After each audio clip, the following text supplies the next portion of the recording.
Ini harus sempurna. Kalau kamu terlalu sering mengulang kalimat ini, kesannya kamu tidak cukup cerdas atau membumi. Orang yang mengharap kesempurnaan berarti mempersiapkan diri untuk gagal. Orang cerdas lebih suka menyelesaikan tugas secara bertahap dan melihat apa yang bisa diperbaiki seiring prosesnya. Mereka tidak memaksakan harapan yang mustahil terhadap diri sendiri dan orang lain, serta menghindari nada bicara manipulatif dan menuntut. Ini nggak adil. Kalau memakai ungkapan ini dalam percakapan dengan kolega dan teman-temanmu, kamu memberi kesan orang yang naif. Semua orang juga tahu kalau hidup itu tidak adil, jadi mengharap keadilan akan terdengar kekanak-kanakan. Alih-alih mengeluh, orang cerdas akan bertanya, apa yang bisa kulakukan untuk memperbaiki situasi? Mereka bisa mencari kondisi yang menguntungkan kedua belah pihak, dengan membahas apa yang siap mereka berikan dan apa yang ingin mereka dapatkan secara terbuka. Ungkapan, jangan tersinggung ya, tapi juga bukan cara terbaik untuk memulai percakapan. Saat orang mendengarnya, secara tak sadar, mereka menanti sesuatu yang menyinggung dan tidak sopan darimu. Orang cerdas tidak akan membuka percakapan dengan suasana negatif. Kamu tidak mau membuat lawan bicara merasa diserang sebelum kamu sempat menyampaikan maksud, kan? Terkadang, saat merasa tertekan di pekerjaan, mungkin kamu akan berkata, paling cuma butuh waktu semenit, atau segera beres. Lalu butuh 2 jam atau bahkan berhari-hari untuk menyelesaikan pekerjaan itu. Kalau kamu tidak bisa memperkirakan waktu yang masuk akal, orang akan berpikir kamu tidak begitu cerdas dan tidak bisa diandalkan. Jika kamu ingin terkesan cerdas, jangan pernah janjikan untuk menyelesaikannya lebih awal dari waktu yang mungkin dibutuhkan. Akan lebih cerdas memberikan waktu lebih kepada dirimu dan selesai sebelum tenggat waktunya. Itu bukan salahku. Adalah ungkapan kekanak-kanakan lain yang sebaiknya tidak kamu pakai di tempat kerja. Kamu tak akan dihormati dengan menimpakan kesalahanmu kepada orang lain. Orang yang cerdas mampu mengakui bahwa mereka bersalah dan mengoreksi diri sendiri. Kalimat ini mungkin juga memancing orang untuk menyerang lebih dulu dan makin menyalahkanmu. Jadi, jika sesuatu yang buruk terjadi dan itu memang bukan kesalahanmu, lebih baik sampaikan faktanya dengan tenang dan hindari menunjuk-nunjuk. Kata-kata seperti "ups" atau "salahku" jelas bukan cara terbaik untuk mengungkapkan penyesalan atas kesalahanmu. Orang mungkin akan merasa kamu berusaha mengabaikan konsekuensi dan tidak ingin bertanggung jawab atas tindakanmu. Hindari membuat orang kewalahan dengan kalimat yang terlalu panjang dan buruk susunannya. Double negatif seperti "aku nggak punya" atau "aku nggak bisa" bisa membuatmu terkesan konyol. Rasanya tidak pas dan tentu sulit dipahami. Kalimat seperti ini membuat pendengar bingung dan berusaha mengurai apa maksudmu sebenarnya. Aku mau nanya, mungkin ini pertanyaan konyol, tapi... Dan ungkapan lain saat kamu menyebut diri tidak begitu cerdas, biasanya muncul saat kamu tidak yakin dan ingin bermain aman. Orang cerdas berusaha menghindari ini sebab mereka tidak merasa malu untuk bertanya. Bertanya adalah cara mereka menjadi cerdas. Kalau kamu kurang pede tapi ingin membuat orang menghargaimu, mulailah menganggap dirimu serius dan hindari menilai tindakanmu sendiri konyol.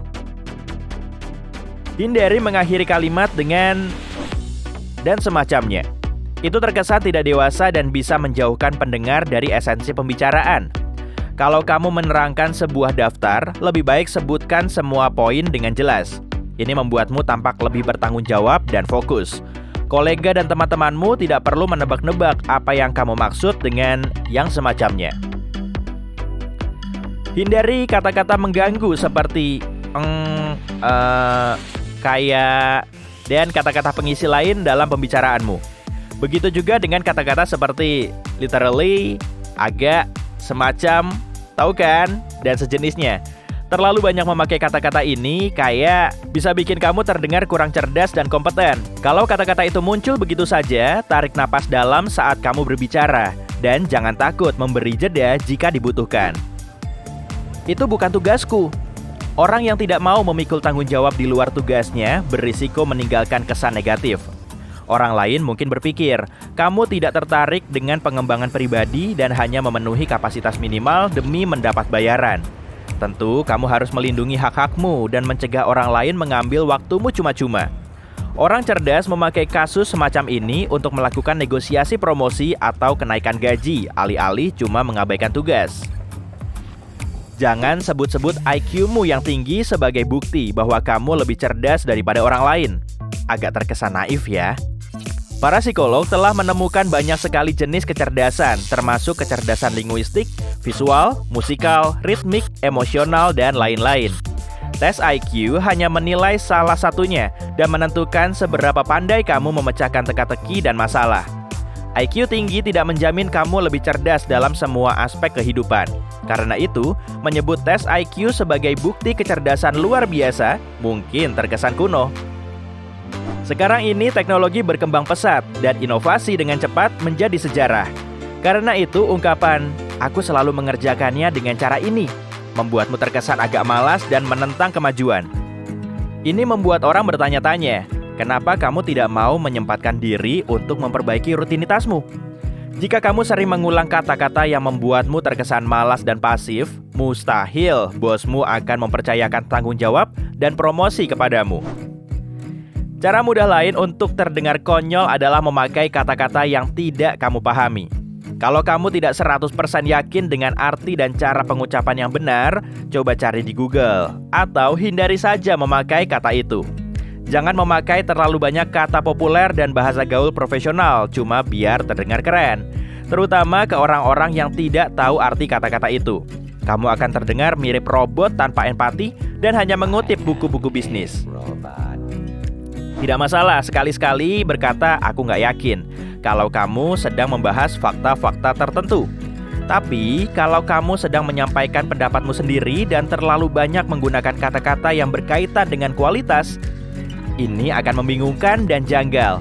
Orang cerdas yakin bahwa pandangannya penting dan menyampaikan pendapat subjektifnya dengan jelas untuk menghindari kekacauan yang tidak perlu. Terkadang kita kewalahan oleh tugas yang sepertinya mustahil.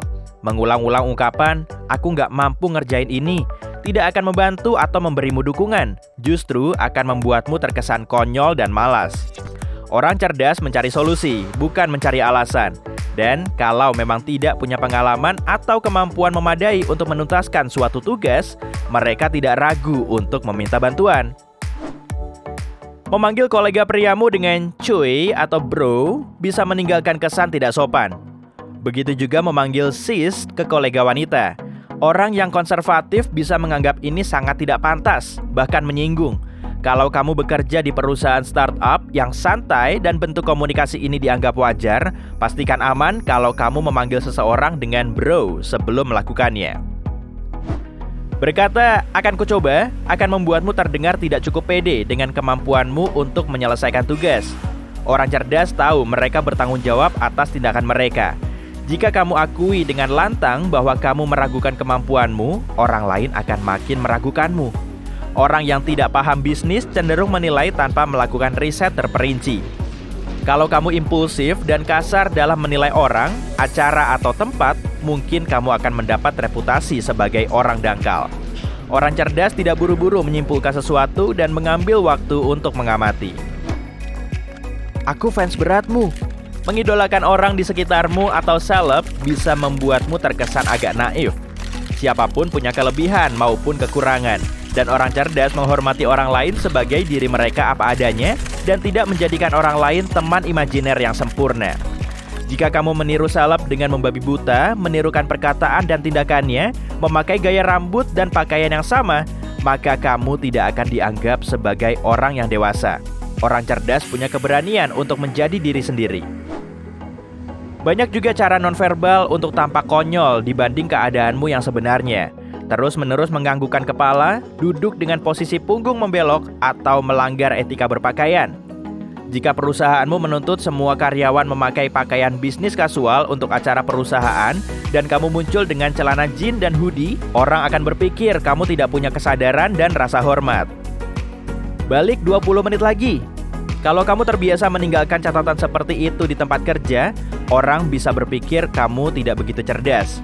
Pelanggan yang baru saja tiba di kafe atau toko dan melihat pintu tertutup dengan catatan ini, kan tidak tahu kapan kamu pergi.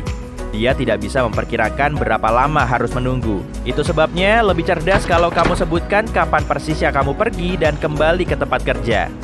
Paham? Bagus.